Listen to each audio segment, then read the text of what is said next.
The sleek black Mercedes shuddered violently before lurching to the side of the highway, and Penelope Kramer felt her perfectly ordered world tilt on its axis at precisely 6:30 on a Tuesday evening. She gripped the steering wheel harder, guiding the luxury sedan onto the shoulder as smoke began billowing from beneath the hood. Her heart hammered as she brought the vehicle to a complete stop, her knuckles white against the leather. Of all the days for this to happen. She had a board meeting in exactly 1 hour, 3 contracts waiting for her signature, and a conference call with Tokyo scheduled for 8. Penelope pulled out her phone, already searching for the roadside assistance number when she noticed the battery icon blinking red. 3%. Perfect. Absolutely perfect.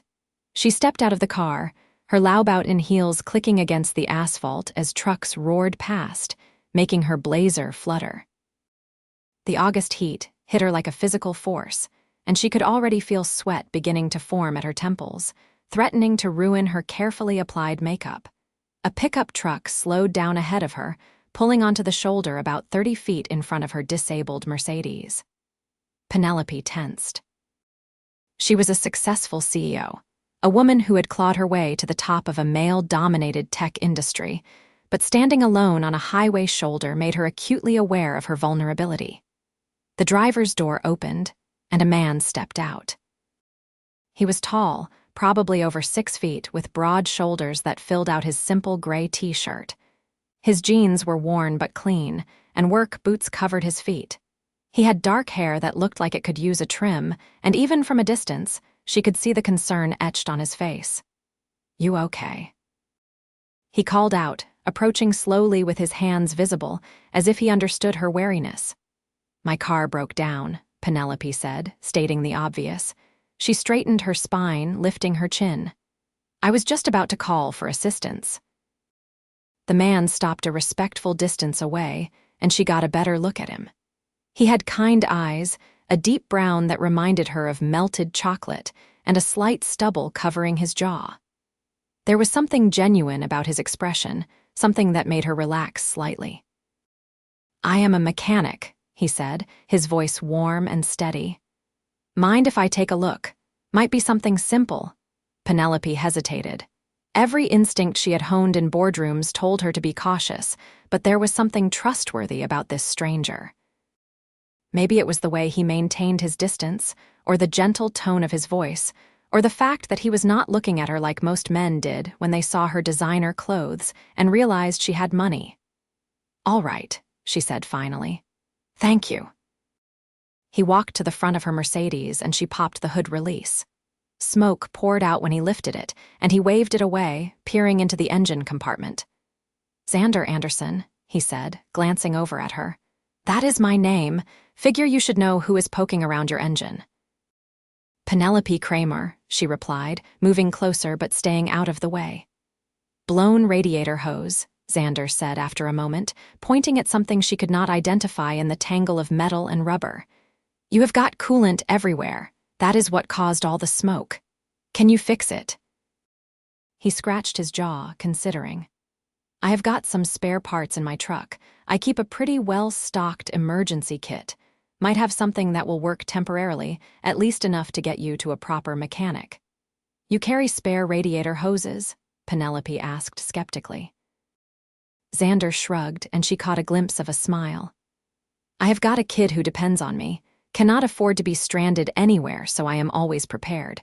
Plus, old habits die hard. Used to do a lot of roadside repairs before I opened my own shop." "You own a shop?" "Owned," he corrected, and something flickered across his face. "Past tense, long story. Let me grab my tools." Penelope watched as he jogged back to his truck, wondering what that expression had meant. He returned with a toolbox and a bundle of various hoses, setting everything down carefully on the ground. Her phone chose that moment to ring, the shrill tone cutting through the highway noise. 2% battery. "Penelope Kramer," she answered. "Penelope, where are you?" Her assistant's voice was tight with stress. "The board is gathering in 20 minutes. My car broke down on Highway 12. I am going to be late. Can you push the meeting back an hour? An hour? Penelope, Marcus from Goldman Sachs, is already here. He flew in specifically for this meeting. Penelope closed her eyes, frustration building in her chest. Then start without me. Give them my apologies and tell them I will be there as soon as humanly possible. But the merger contracts. Janet, just handle it. I have to go, my phone is dying. She hung up and found Xander watching her with an unreadable expression. Important meeting, he asked, already working on removing the damaged hose. Very. I am supposed to be finalizing a merger that I have been working on for 6 months.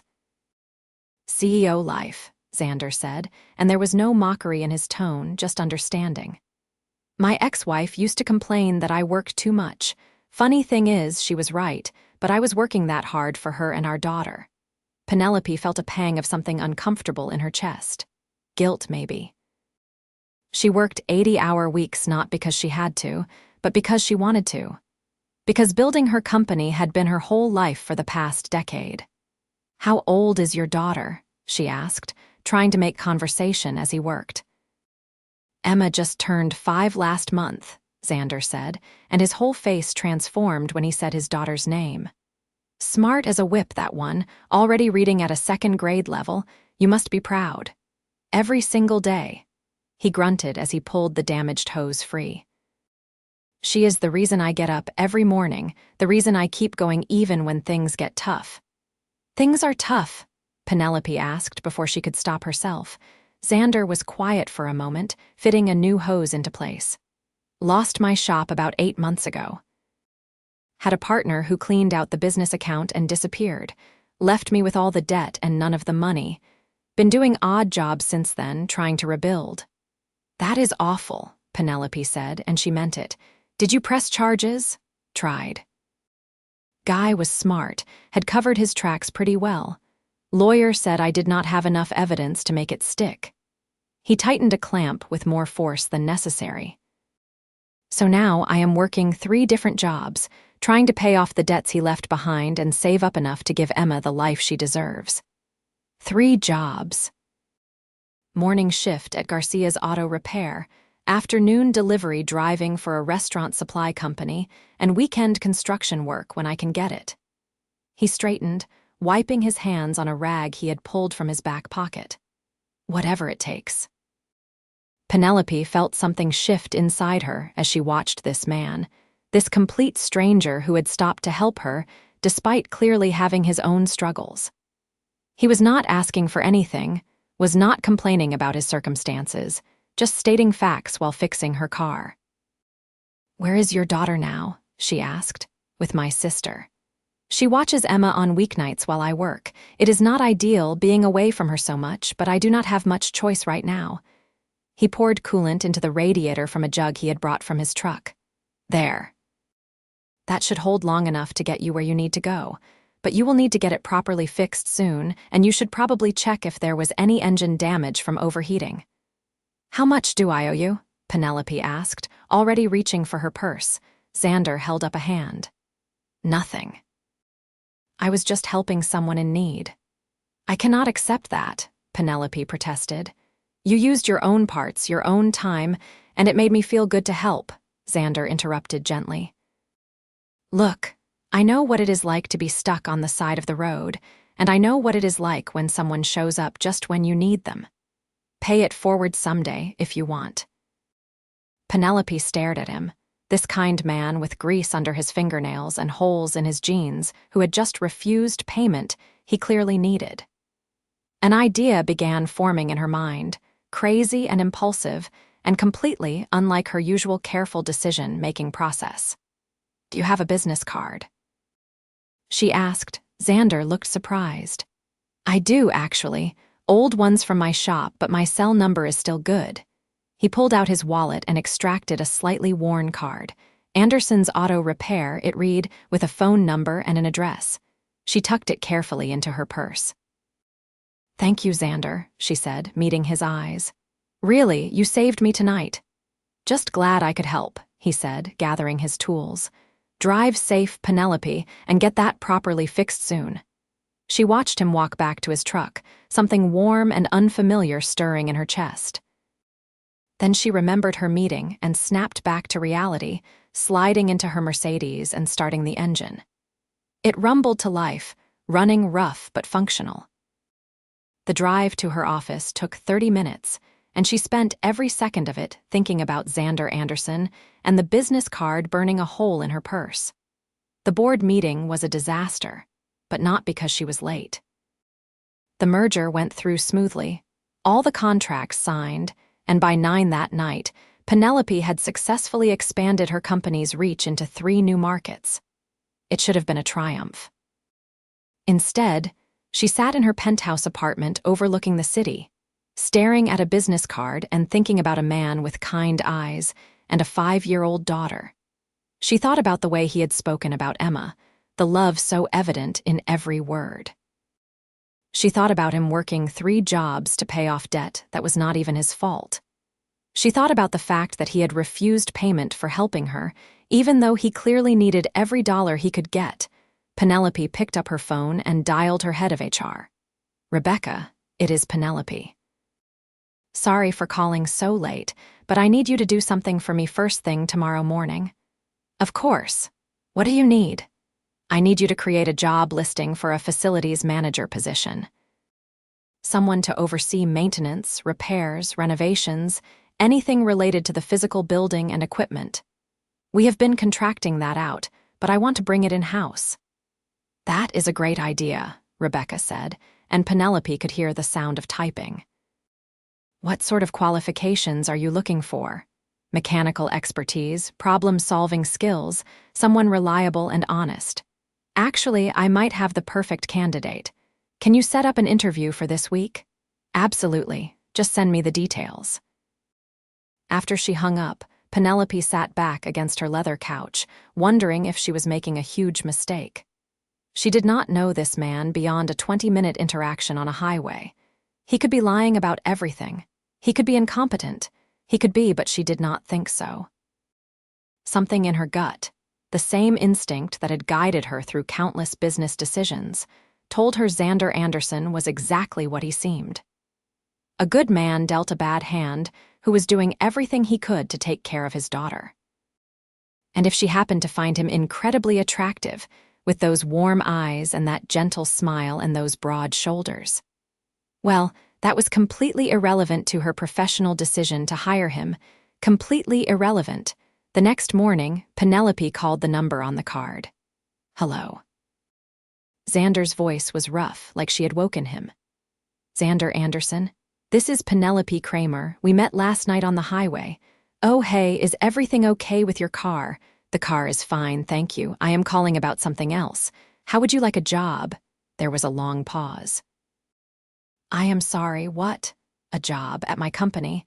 I need someone to manage facilities and maintenance, and based on last night, I think you would be perfect for it."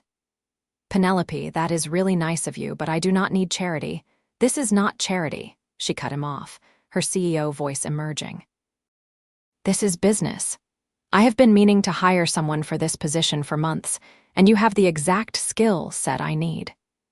The salary is $90,000 a year plus benefits, including health insurance and a retirement plan.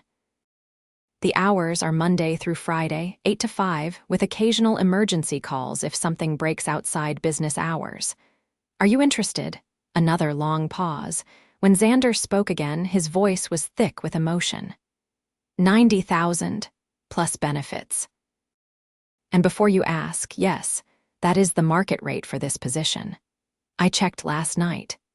She had, in fact, spent 2 hours researching comparable positions and had found that $90,000 was on the higher end but still reasonable for someone managing a large office building.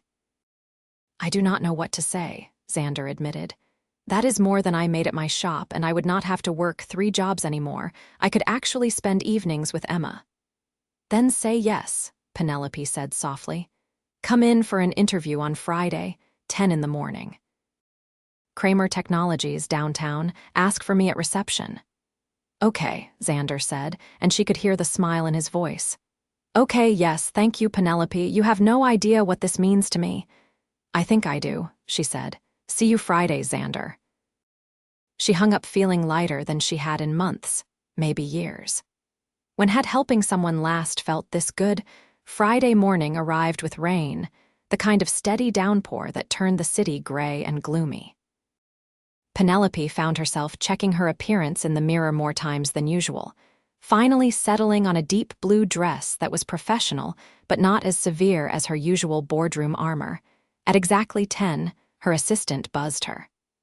"Miss Kramer, Xander Anderson is here for his interview." "Send him in." The man who walked through her door was transformed from the highway mechanic. He wore a navy suit that was slightly too big in the shoulders, like he had borrowed it or bought it secondhand. His hair was neatly trimmed, his jaw freshly shaved, and he carried a folder that probably contained his resume. But his eyes were the same, warm and honest and just a little bit nervous. "Wow," he said, stopping in the doorway. "This is some office." Penelope glanced around her space, seeing it through his eyes. Floor-to-ceiling windows overlooking the city, modern furniture, original artwork on the walls, a desk that had cost more than most people's cars. It was impressive, she supposed, though she rarely thought about it anymore. "Thank you for coming," she said, gesturing to the chair across from her desk. "Please sit." Xander sat carefully, as if afraid he might break something. He placed the folder on the desk. "I brought my resume and references." "I know this is unorthodox. You hiring someone you barely know, so I wanted you to have as much information as possible." Penelope took the folder and opened it, scanning the neatly printed pages. Associate's degree in automotive technology from community college. 10 years of progressive experience, starting as an apprentice and working up to master mechanic. Glowing references from previous employers. Owner of Anderson's auto repair for 3 years before closing. "This is impressive," she said honestly. "Why did you go to community college instead of a 4-year university?" "Could not afford university," Xander said simply. "My mom was sick, and I was working full-time to help with her medical bills. Community college let me work during the day and take classes at night." "Your mother, she passed 6 years ago, cancer." "I am sorry." "Thank you." Xander shifted in his chair. "Look, Penelope, I need to be straight with you about something. I want this job more than I have wanted anything in a long time, but I need to make sure you know what you are getting. I am good at what I do, probably the best mechanic you will ever meet, but I have got no experience managing a corporate facility. I have never worked in an office building, never dealt with HVAC systems or elevator maintenance or any of that stuff." "But you can learn," Penelope asked. "I am a fast learner and I am not afraid of hard work, but there is going to be a learning curve." Penelope closed the folder, making her decision. "I appreciate your honesty. Here is what I see. I see someone with strong mechanical skills who can troubleshoot problems. I see someone who is reliable, showing up on time even though I am sure you had to take time off from one of your other jobs to be here. I see someone who is humble enough to admit what he does not know but confident enough to believe he can learn it. That is exactly what I need." "So I have got the job?" Xander asked, disbelief coloring his voice. "If you want it. You would start a week from Monday. That gives you time to give notice at your current jobs. Rebecca in HR will set you up with all the paperwork and give you a tour of the building. I will work closely with you for the first few weeks, making sure you know what needs to be done." Xander stood abruptly, then seemed to remember where he was and sat back down. "I am sorry. This is going to change everything for me and Emma. I will be able to afford a better apartment, maybe in a better school district. I will be home for dinner every night. I will." He stopped, emotion overwhelming him for a moment. Penelope felt something clench in her chest at the sight of this strong man fighting tears of relief. She came around the desk, keeping a professional distance but making her voice warm. "You deserve this, Xander. You deserve to have time with your daughter and a job that does not run you into the ground. And I am going to get an excellent employee out of it, so really, we both win." He looked up at her, and the gratitude in his eyes made her feel like she had done something actually meaningful for the first time in years. All the mergers and acquisitions, All the board meetings and profit margins, none of it had ever felt as important as putting that expression on Xander Anderson's face. "Thank you," he said quietly. "I will not let you down." "I know you would not," Penelope said, and she meant it. The weekend passed slowly, and Penelope found herself thinking about Monday more than she should. She told herself it was because she was excited to have filled a crucial position, that she was being a good employer by wanting to ensure her new hire's success. She did not examine too closely why she had gone shopping Saturday afternoon and bought a new dress, or why she had her stylist come to her apartment Sunday morning. Monday morning, she arrived at the office at 7:30, unusual for her. She normally came in at 6, getting a jump on emails before anyone else arrived. But today she wanted to be there when Xander showed up, wanted to personally welcome him. He arrived at 7:45, 15 minutes early, wearing khakis and a button-down shirt that looked new. His expression was a mixture of excitement and nervousness that she found endearing. "Good morning," she said, meeting him in the lobby. "Ready for your first day?" "As ready as I will ever be," Xander replied, managing a smile. "Emma told me this morning that I was not allowed to mess this up because she likes living somewhere with hot water." Penelope laughed, surprised by the sound. When had she last laughed at work? "No pressure then. Come on, I will show you your office." She led him through the building, pointing out key areas. The cafeteria on the second floor, the gym in the basement, the conference rooms on the third floor.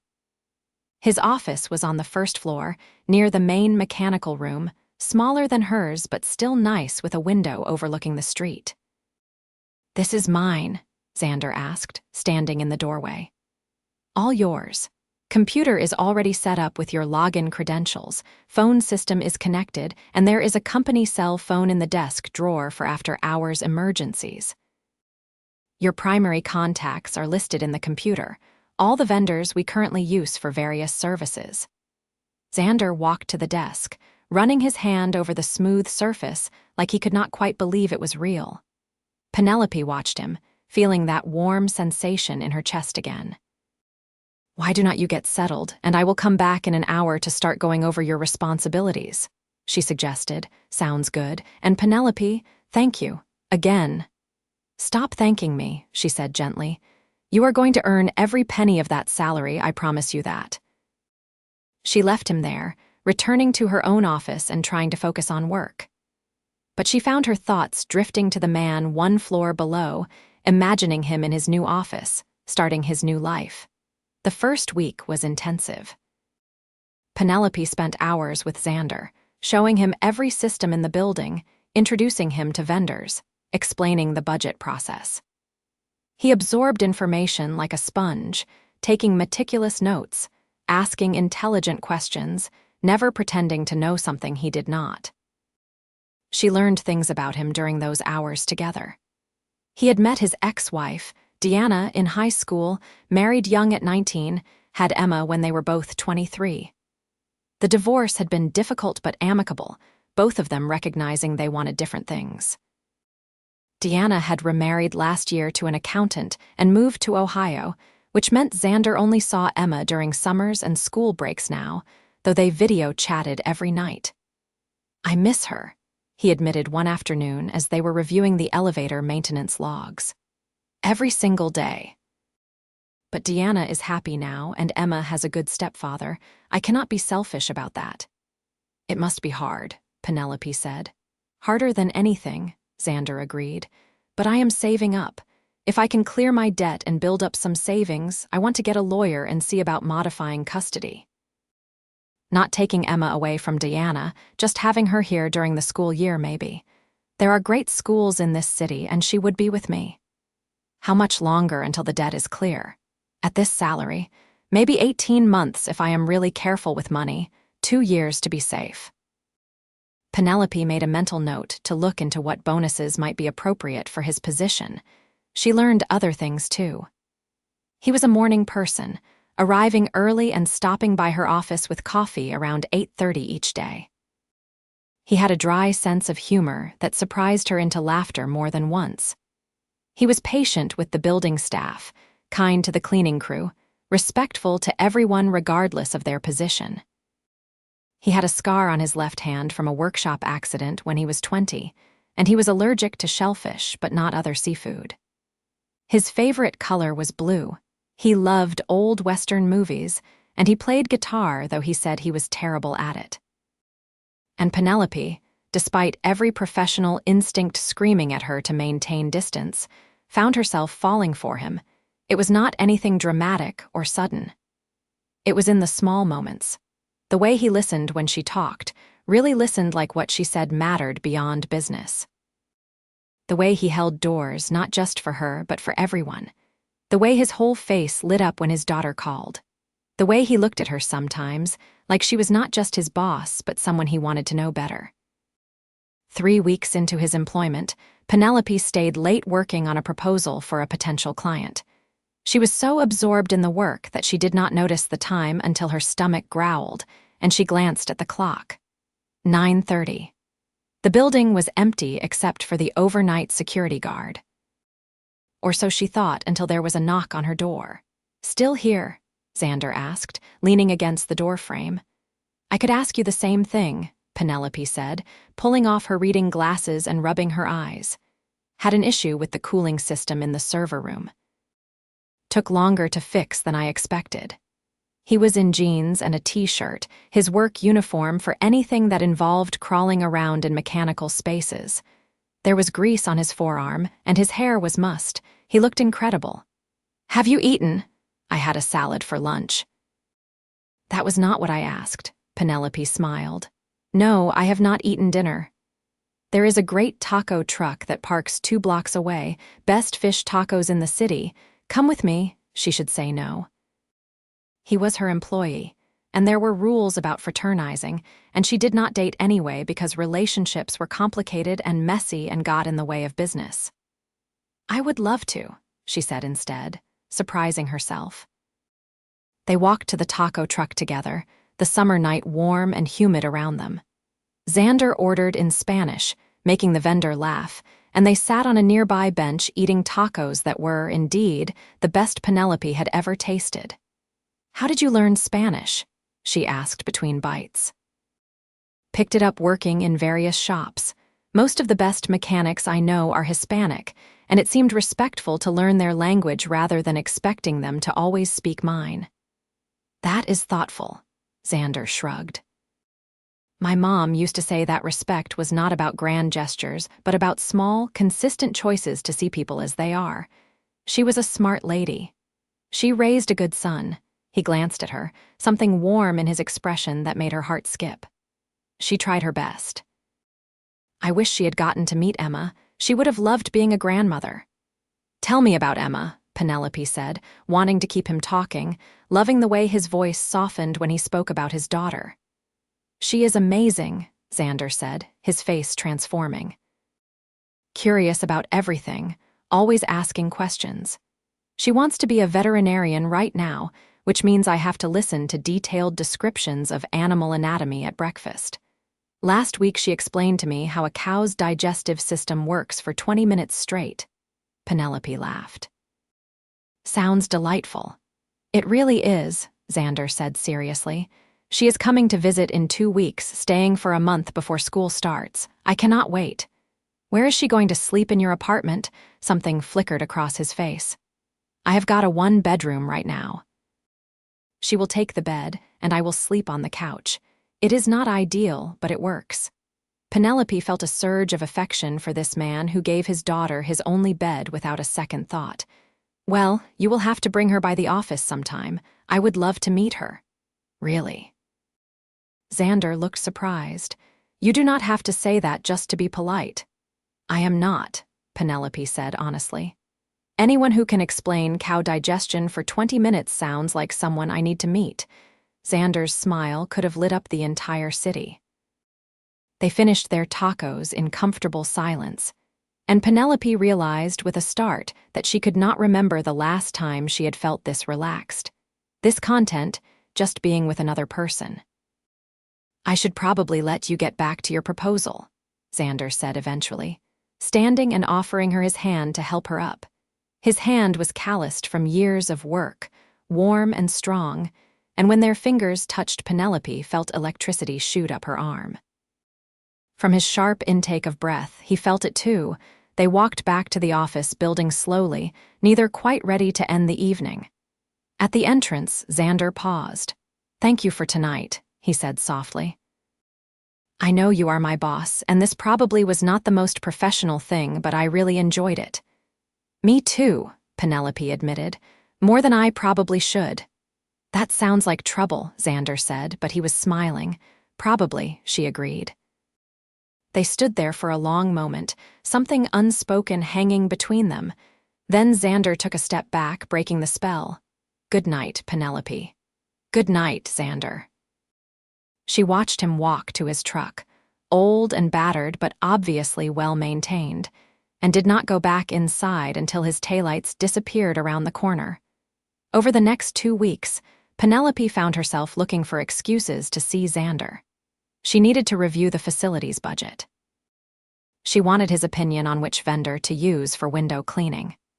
There was a leak in the 4th-floor bathroom that required immediate attention. Each excuse was legitimate, but she knew she was fooling herself about her motivations. And Xander, she was fairly certain, knew it too. But he never called her on it, just welcomed her input, and found reasons to linger in conversations that should have taken 5 minutes, but somehow stretched to 30. The Friday before Emma arrived, Penelope found herself more nervous than she had been before major presentations. Xander had asked if she would like to grab dinner again. Nothing fancy, just the Italian place down the street. He had been careful not to call it a date, but the implication hung in the air between them. She changed 3 times before settling on dark jeans and a silk blouse, casual but still put together. When she met him in the lobby at 6, his eyes widened appreciatively. "You look beautiful," he said, then immediately looked like he regretted it. "I am sorry, that was probably inappropriate." "Thank you," Penelope interrupted. "You look nice too." He did, in khakis and a polo that stretched across his shoulders in a way that made her mouth go dry. Dinner was perfect. They talked about everything and nothing. Books they loved, movies they hated, childhood memories, and future dreams. Xander told her about teaching Emma to ride a bike, about the first time he had changed her diaper and been completely terrified he would mess it up. Penelope found herself sharing things she rarely talked about, growing up with parents who valued achievement over affection, working her way through business school, the loneliness of being the only woman in most rooms early in her career. "Do you ever regret it?" Xander asked over tiramisu they were sharing. "Working that hard, giving up so much for your career?" Penelope considered the question seriously. "I used to think no, that it was all worth it, building something from nothing, proving I could compete with anyone, but lately..." She trailed off. "Lately," Xander prompted gently. "Lately, I have been wondering what I have actually built. A successful company, yes, financial security, certainly. But what else? I am 32 years old and my best friend is my assistant. I have not been on a real date in 3 years. I do not remember the last time I did something just because it made me happy rather than because it advanced my goals." "This makes you happy," Xander said, gesturing between them. "Does it not?" "Yes," Penelope said quietly, meeting his eyes. "This makes me very happy." His hand found hers across the table, his thumb tracing small circles on her palm. "Me too. Penelope, I know this is complicated. You are my boss, and there are all sorts of reasons why this is probably a terrible idea, but I have not been able to stop thinking about you since the night I met you on that highway." "I have not been able to stop thinking about you either," she admitted. "And you are right, it is complicated. But I am tired of making every decision based on what is logical and safe and professional. Sometimes I want to make choices based on what I feel." "And what do you feel?" "That I want to see where this goes, if you do too." Xander's smile was brilliant. "I really, really do." They did not kiss that night, both aware that taking things slow was probably wise given their professional relationship. But they held hands on the walk back to their cars, and the promise of more hung sweetly between them. Emma arrived on a Saturday morning, a whirlwind of energy and blonde curls and non-stop chatter. Xander had invited Penelope to meet them for lunch at a park near his apartment, nervous energy radiating off him in waves. Penelope had bought a stuffed dolphin at an upscale toy store, then worried it was too much, then worried it was not enough, then felt ridiculous for stressing about a 5-year-old's opinion of her. But when Emma saw the dolphin, her eyes went huge. Dad, look. It is a bottlenose dolphin, Tursiops truncatus, and did you know they can hold their breath for up to 7 minutes? I did not know that, Penelope said, charmed immediately by this tiny human who spouted scientific names like other kids quoted cartoons. Do you like dolphins? I love all animals, Emma said seriously. But marine mammals are my favorite right now because they are adapted to live in water even though they breathe air, which is really interesting. Thank you so much for the dolphin. I am going to name her Pearl. That is a beautiful name, Penelope said. It is a type of dolphin too, Emma explained. Peale's dolphin, Lagenorhynchus australis, they live near South America. Xander caught Penelope's eye over his daughter's head, his expression a mixture of pride and amusement and something softer that made Penelope's heart flip. They had a picnic lunch that Emma mostly ignored in favor of telling Penelope everything she knew about dolphins, whales, seals, and sea otters. Xander interjected occasionally with comments that made Emma laugh, and Penelope found herself falling even harder watching the two of them together.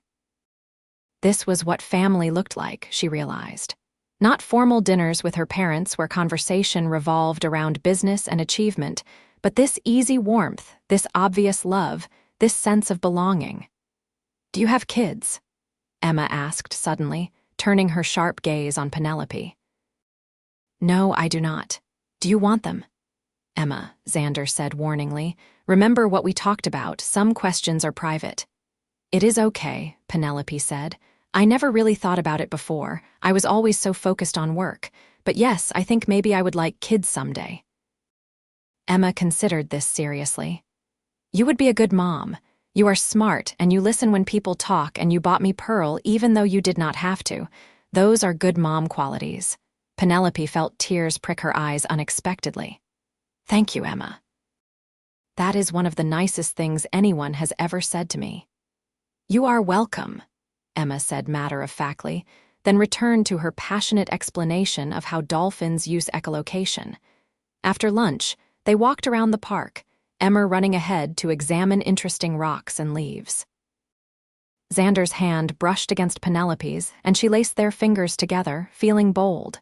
She is wonderful, Penelope said softly. She really is. Xander squeezed her hand. And she likes you, which is huge. Emma is not shy about her opinions. I gathered that. I was nervous about introducing you, Xander admitted. Not because I thought you would not be great, but because Emma is so important to me. If she had not liked you, I do not know what I would have done. Yes, you do, Penelope said quietly. You would have chosen her because she is your daughter and she comes first, and I would have respected that choice, even if it hurt. Xander stopped walking, turning to face her fully. Around them, the park hummed with summer activity, but it felt like they were in their own private bubble. How did I get this lucky? He asked, wonder in his voice. Meeting you that night, you giving me this job, and now this.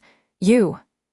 I think I am the lucky one, Penelope said, and meant it with every fiber of her being. Emma came running back then, declaring that she had found a very interesting beetle, and they had to come see immediately. They spent the rest of the afternoon exploring the park, Emma between them, occasionally grabbing both their hands and swinging. That night, after they had said goodbye and Penelope was back in her apartment, she realized something. For the first time in her adult life, she was thinking about a future that was not measured in quarterly earnings and market share. She was thinking about a future with a man and his daughter, with picnics in the park and interesting beetles and endless marine mammal facts. And it did not scare her at all. July melted into August, and Penelope found herself restructuring her entire life around Xander and Emma. She left work at 5 instead of staying until 9. She spent weekends at the zoo and the aquarium and a butterfly conservatory, listening to Emma's running commentary on every creature they encountered. She had dinner at Xander's small apartment, sitting on his worn couch and eating takeout while Emma showed them drawings and played with Pearl the dolphin. She learned what it felt like to be part of something bigger than herself. One evening, after Emma had fallen asleep during a movie, Xander carried his daughter to his bedroom while Penelope waited in the living room. When he came back out, he sat next to her on the couch, close enough that their thighs touched. "I need to tell you something," he said, his voice serious. Penelope's stomach dropped. "Okay, I am falling in love with you." The words came out in a rush, like he had been holding them back and could not anymore. "I know it has only been a couple of months, and I know this whole situation is complicated, but I cannot keep pretending what I feel is anything less than that. I am falling in love with you, Penelope, and I needed you to know." Relief and joy flooded through her in equal measure. "I am falling in love with you too," she said, her voice shaking slightly. "I was so scared you were going to say something terrible." Xander laughed quietly. "Like what?" "I do not know.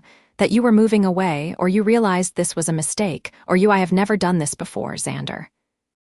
"I have never felt like this about anyone." He cupped her face gently, his thumb stroking her cheek. "Neither have I, not like this. With Deanna, it was young love, first love. This is different. This is choosing someone with full knowledge of what that means, knowing all the complications and still wanting it anyway." "I want it," Penelope whispered. "I want all of it." He kissed her then, soft and sweet and full of promise. It was their first kiss, and Penelope felt it all the way to her toes. When they finally pulled apart, both breathing hard, Xander rested his forehead against hers. "Best night of my life," he murmured. "Mine too." They sat there for a long time, holding each other, talking quietly about their hopes and dreams and fears. Penelope told him about her lonely childhood, about parents who had valued success over love. Xander told her about the guilt he carried about his failed marriage, about his worry that he was not enough for Emma. "You are more than enough," Penelope said fiercely. "You are the best father I have ever seen. Emma is lucky to have you." "She would be lucky to have you too," Xander said carefully. "If you wanted that, I am not trying to rush anything, but I need you to know that Emma is part of my package deal. I cannot build a future with someone who does not want to be part of her life." "I know," Penelope said. "And I want that, Xander. I want to be part of both your lives if you will let me."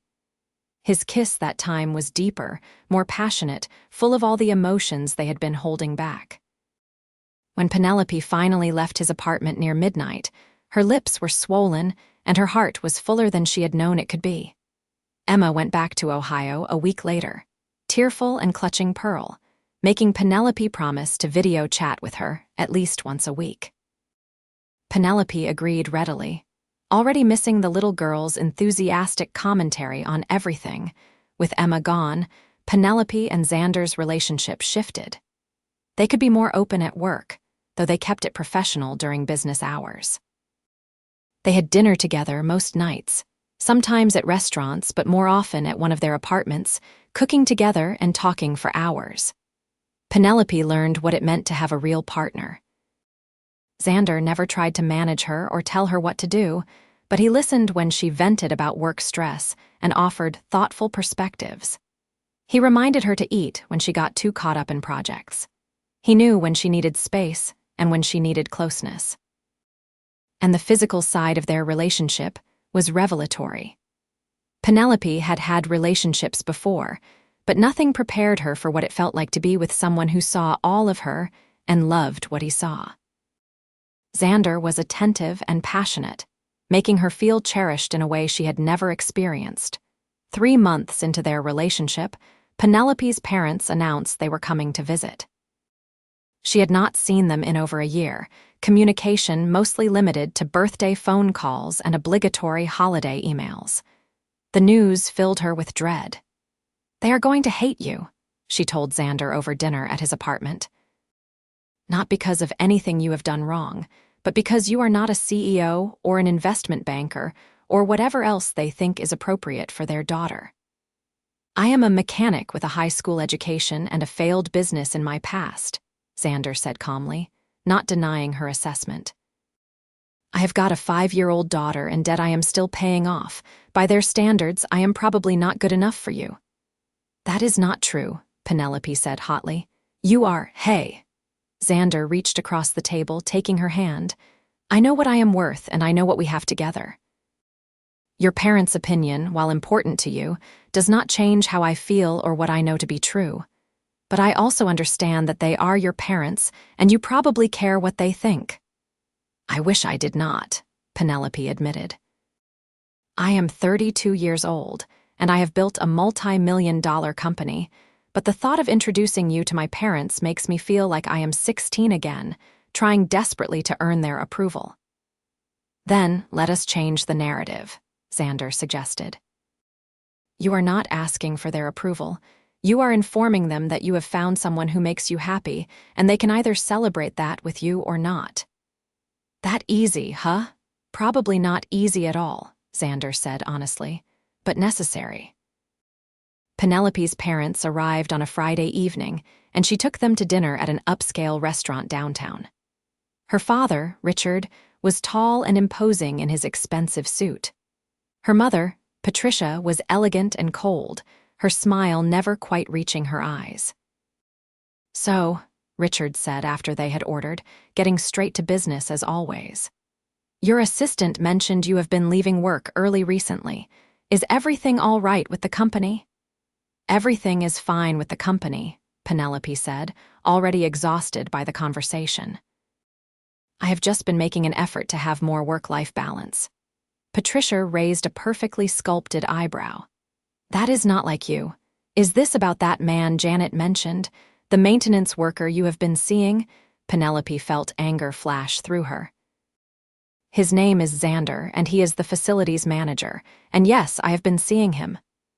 I see, Patricia said, in a tone that suggested she saw entirely too much and none of it was good. How long has this been going on? 4 months. And you did not think to mention it to us? Richard asked. I am mentioning it now. In fact, I would like you to meet him. I have invited him to brunch tomorrow.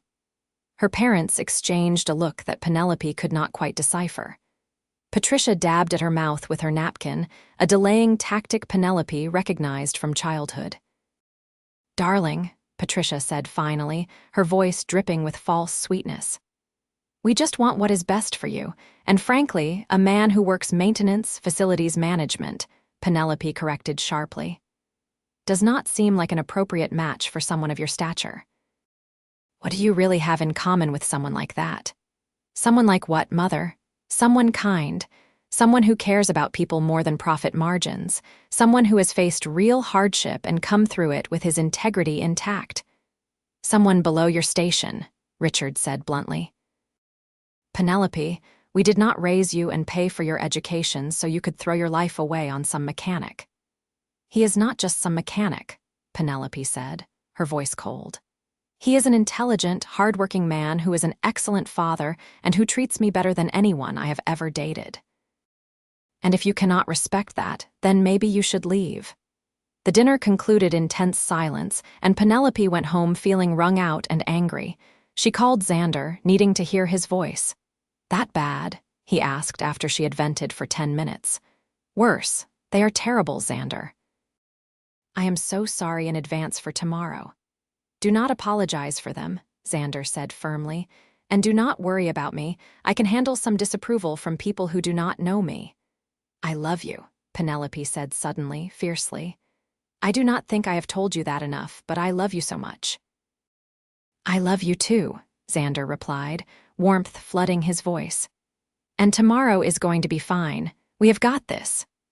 Brunch was at a trendy cafe Penelope's mother had chosen, all white tablecloths and overpriced mimosas.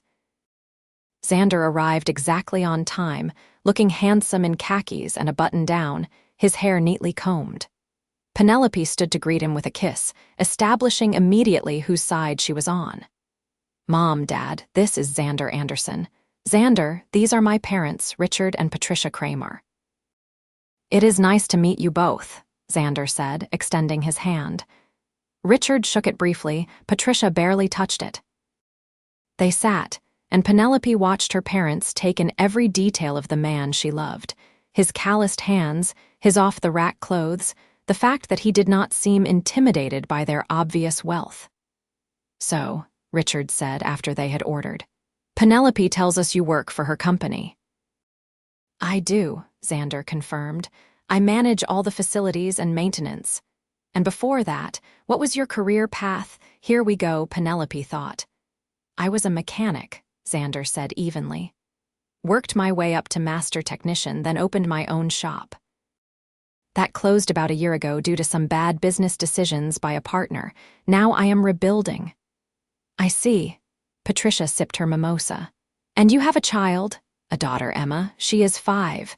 Must be difficult, raising a child alone on a mechanic's salary." "Facilities manager's salary," Penelope interjected coolly. "And he is not alone. Her mother is very involved. But she does not live with you," Patricia pressed, ignoring Penelope.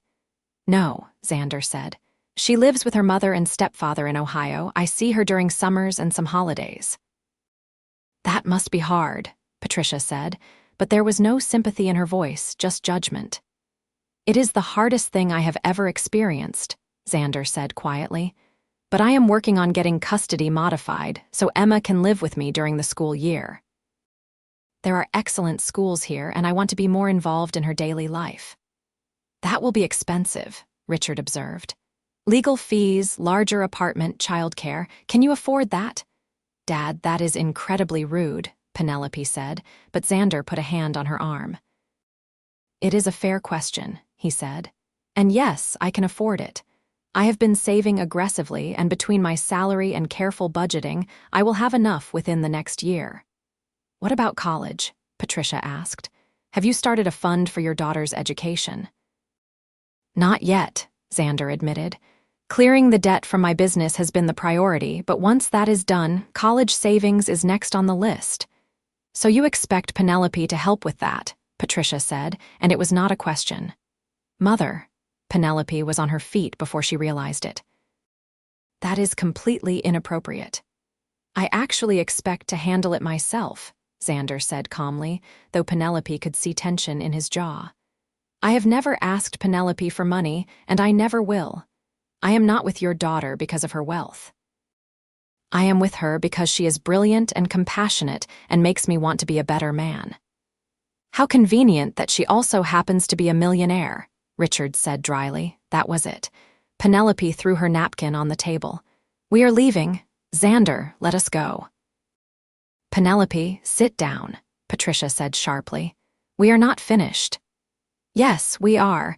You have been nothing but insulting since we arrived, making horrible assumptions about a man you do not even know." "Xander is the best thing that has ever happened to me, and if you cannot see that, then I do not want you in my life." "You do not mean that," Richard said, but he looked uncertain for the first time. "I absolutely mean it. I have spent my entire life trying to earn your approval, trying to meet your impossible standards, trying to be the daughter you wanted. But I am done. I am happy, truly happy for the first time in years. And if you cannot celebrate that with me, then we have nothing more to say to each other." She grabbed Xander's hand and pulled him toward the exit, her heart pounding. Behind them, she heard her mother call her name, but she did not turn around. Outside, the October air was crisp and bright. Xander pulled her into a hug, and Penelope let herself shake against him. "I am so sorry," she whispered into his chest. "Do not be," Xander said firmly.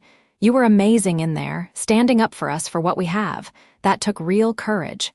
I just basically disowned my parents. You stood up for yourself. There is a difference."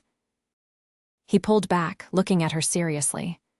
"Are you okay? I know that was not easy." "I will be okay," Penelope said, "especially with you here." They went back to her apartment, and Penelope called Emma, needing to hear the little girl's voice. Emma talked for 20 minutes about a book she was reading about penguins, and by the end, Penelope felt steadier. "I love her," she told Xander after they hung up. "I love your daughter like she was mine." "She loves you too," Xander said softly. "She told me last week that she hopes you will be her stepmom someday." Penelope's breath caught. "Really? Really? I told her we were not quite there yet, but that if it happened, I would be the happiest man alive." "When?" Penelope said. "Not if, when." Xander's smile was brilliant. "When," he agreed. 2 days later, Penelope's mother called. Penelope almost did not answer, but something made her pick up. "Hello, Mother." "Penelope?" Patricia's voice was different, quieter. "Your father and I would like to apologize. We were horrible at brunch, and you were right to call us out on it." "Oh." Penelope had not expected that. "We were worried about you," Patricia continued. "Worried that you were making a mistake, that this man was taking advantage of you. But your father and I have done some thinking and some research." "Research?" "We called several of your employees, asked about Xander Anderson. Everyone we spoke to had nothing but wonderful things to say. One of your engineers told us that Xander stayed until midnight helping him fix a problem with the server room. Your head of security said Xander always knows everyone's names and asks about their families. Janet said she has never seen you this happy." Penelope felt tears prick her eyes. "He is a good man, Mom." "I am beginning to see that," Patricia admitted. "And the way you defended him, the way you stood up to us, I was proud of you, even if I was too stubborn to say it then. You have never stood up to your father and me before." "I should have, a long time ago. Perhaps. But you did it when it mattered." Patricia paused. "Would you and Xander come to dinner tonight? Let us try again, properly this time." Penelope looked at Xander, who had been listening to her side of the conversation with a questioning expression. She mouthed, "Dinner with my parents," and he nodded immediately. "All right," Penelope said. "One more chance." Dinner that night was completely different. Patricia and Richard made an effort to actually get to know Xander, asking real questions and listening to the answers. They learned about his mother's illness, his struggles after the divorce, his devotion to Emma. Richard was particularly interested in the business failure, asking detailed questions about what had gone wrong and how Xander planned to prevent similar issues in the future. "You think like an entrepreneur," Richard observed. "Have you considered starting another business?" "Eventually," Xander said. "But not until Emma is settled and the debt is fully cleared. I have learned my lesson about taking on too much at once." "Smart," Richard nodded approvingly. Penelope could use that kind of grounded thinking. She has a tendency to overextend herself. "Dad," Penelope protested, but she was smiling. By the end of the evening, while Penelope would not say her parents were completely won over, they were definitely thawing. Patricia even hugged Xander goodbye, a brief embrace but meaningful in the car afterward. Xander let out a long breath. "That went better than expected." "You were amazing," Penelope said. "I know they were difficult, but you handled it perfectly." "I just told the truth," Xander said. "About who I am, what I want, how I feel about you. The rest is up to them." "I really, really love you," Penelope said. "Good," Xander replied, pulling her close. "Because I really, really love you too." December arrived with the first snow, and with it came news that changed everything. Deanna called Xander on a Tuesday evening, and Penelope watched his face go from confused to shocked to overjoyed in the span of seconds. "Are you serious?" he asked. "Deanna, are you absolutely sure about this?" Penelope tried not to listen, but it was impossible not to hear his side of the conversation. "Okay, yes, I will call a lawyer tomorrow. Thank you so much." He hung up, staring at his phone like he could not quite believe what had just happened. "Xander," Penelope prompted gently. "Deanna is moving to Seattle," he said slowly. "Her husband got a promotion, and they are relocating in January. She wants Emma to stay here with me for the school year rather than uprooting her again so quickly. She said Emma has been asking about staying with me anyway, and she thinks it might be good for her to have that stability." "Oh my God," Penelope breathed. "Xander, that is incredible." "I get my daughter," he said, wonder in his voice. I get to have Emma here full-time. I need to find a bigger apartment and get her enrolled in school and figure out childcare for after school, and we will figure it all out," Penelope interrupted. Together. Together, Xander repeated, and then he was kissing her, fierce and grateful and full of joy. The next few weeks were a whirlwind. Xander found a 2-bedroom apartment in a good school district, still affordable but much nicer than his current place. Penelope helped him furniture shop, picking out a bed and dresser for Emma's room.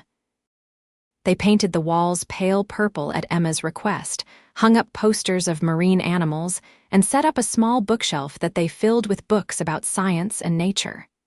"She's going to love it," Penelope said, standing in the doorway and surveying their work. "I hope so," Xander said nervously. "I want this to be perfect for her. It will be perfect because you are here," Penelope assured him. "That is all Emma really wants."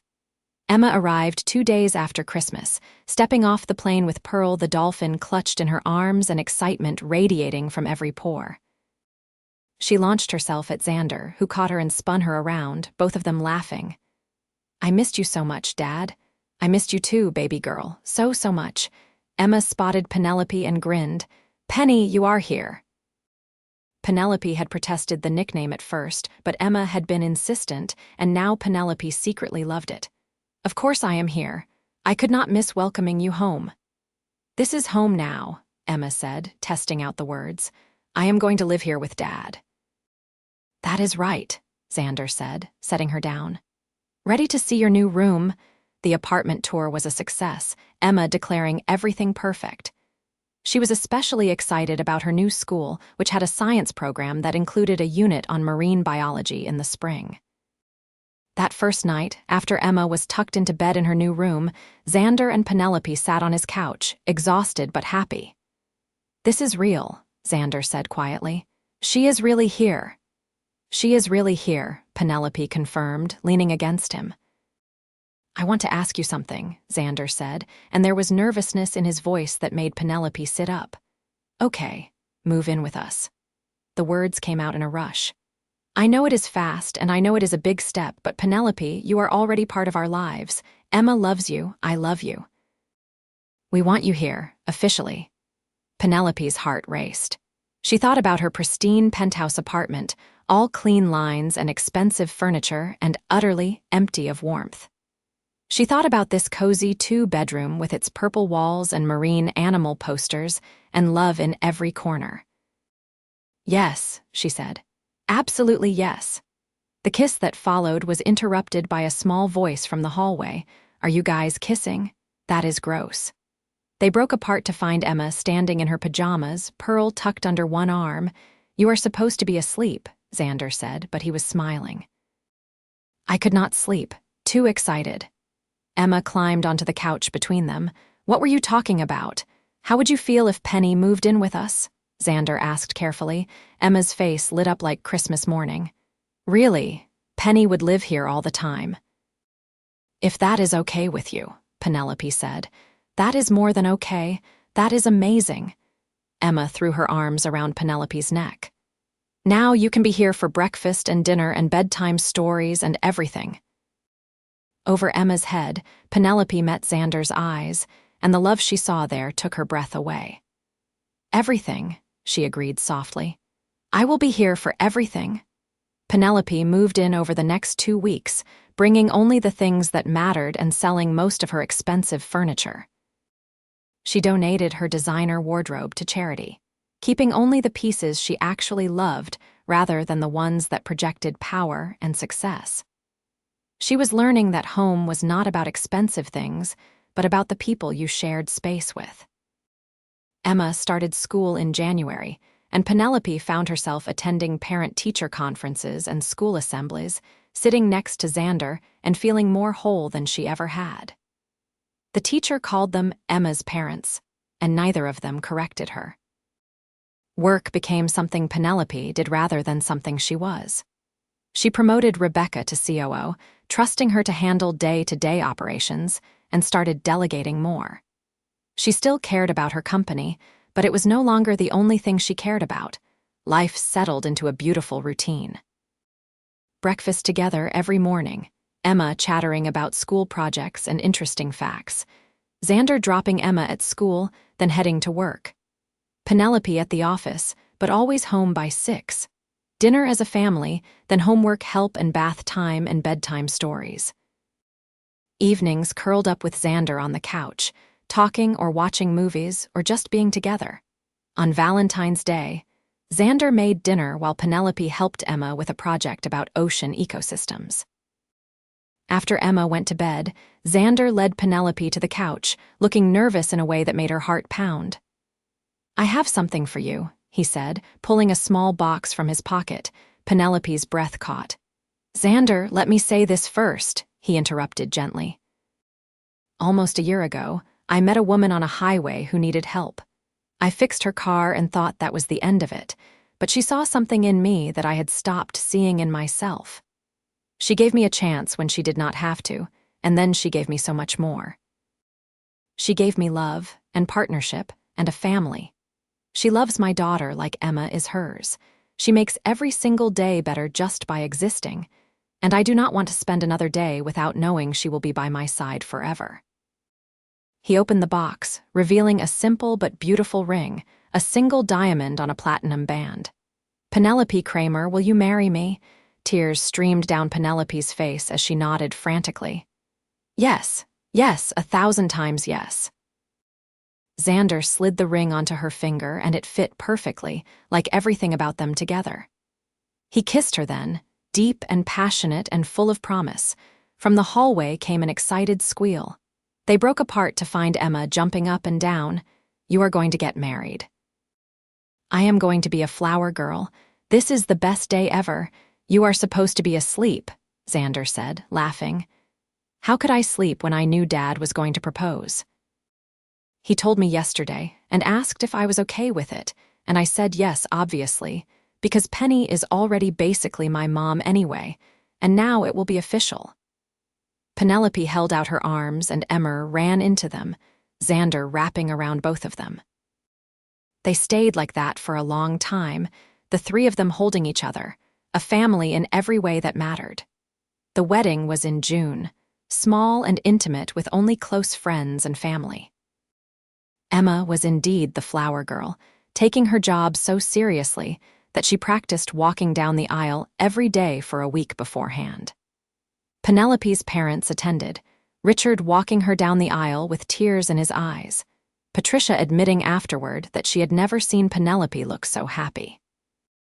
The ceremony was in a garden, flowers blooming all around them, Emma standing beside them as they exchanged vows.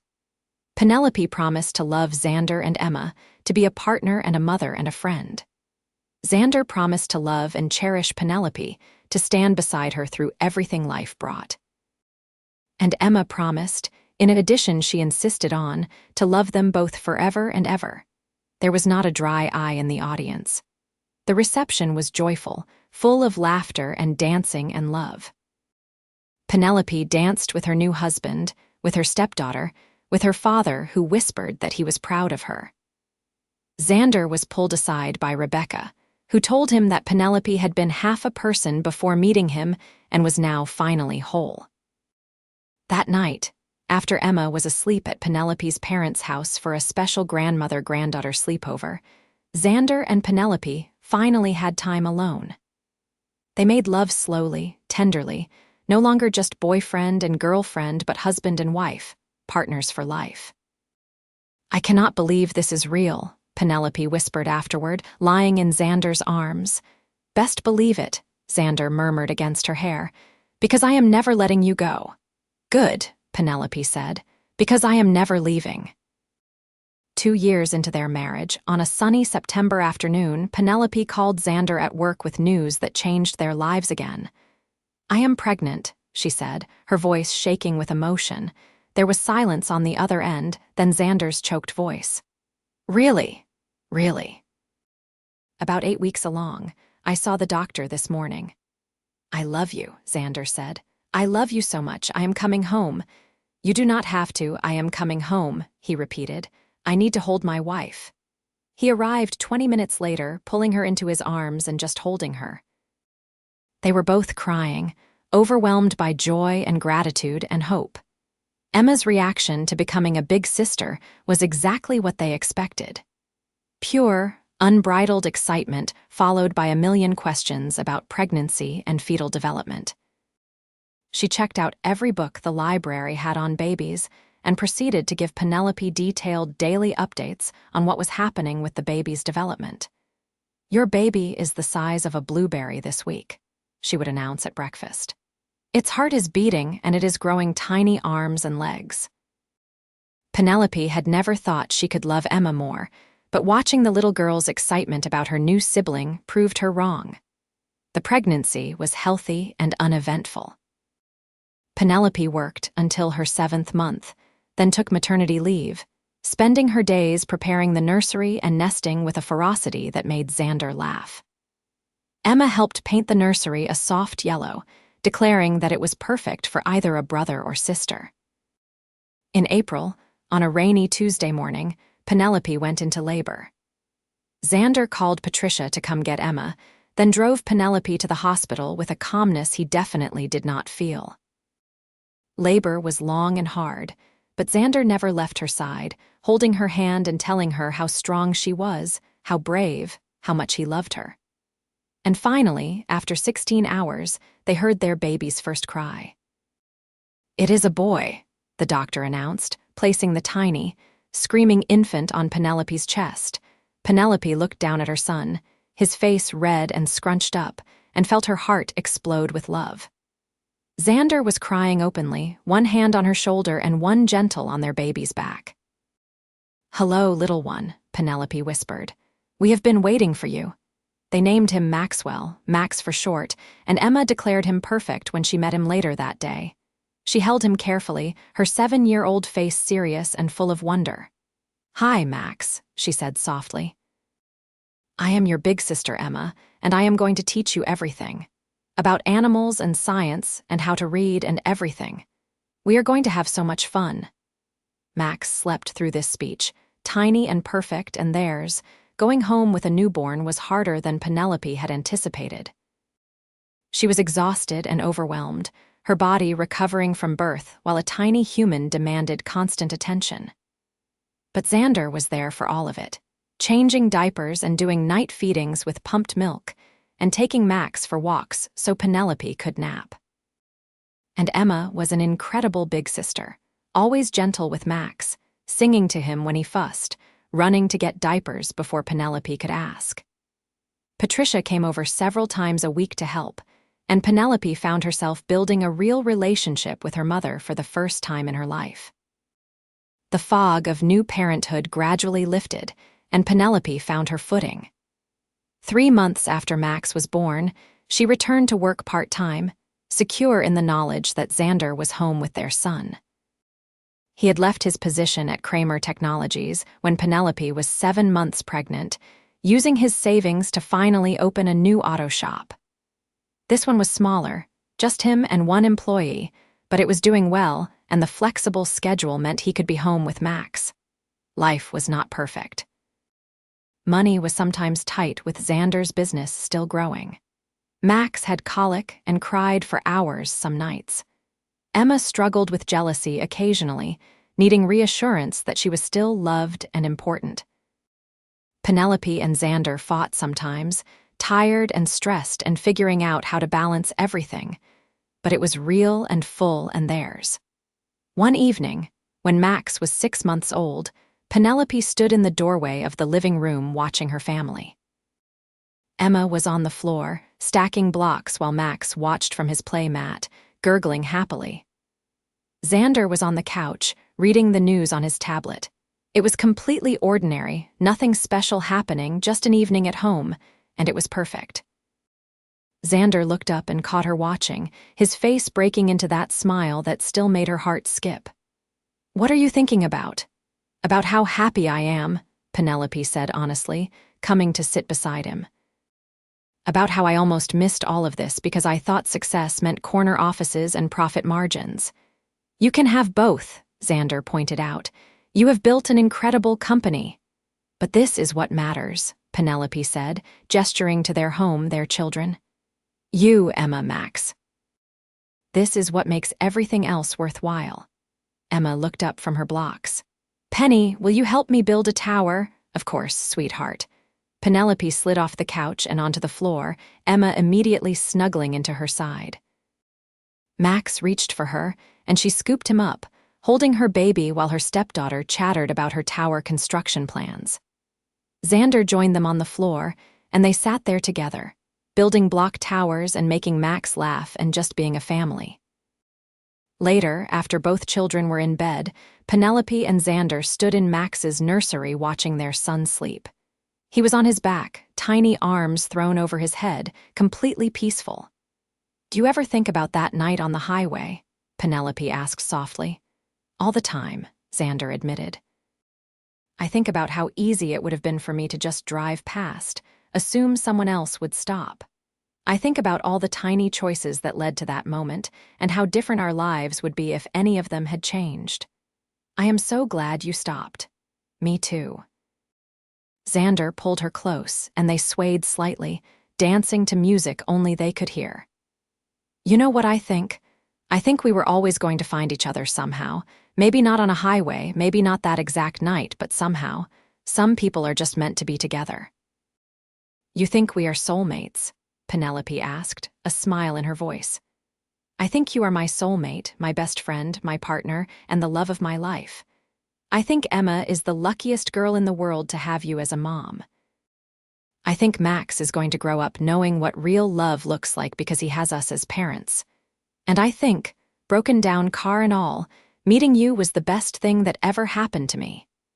Penelope turned in his arms, looking up at the man who had changed her entire world. I love you, she said simply. Thank you for stopping that night. Thank you for being brave enough to accept a job from a stranger. Thank you for loving me, for giving me this family, for making me believe in happy endings. Always, Xander promised and kissed her softly.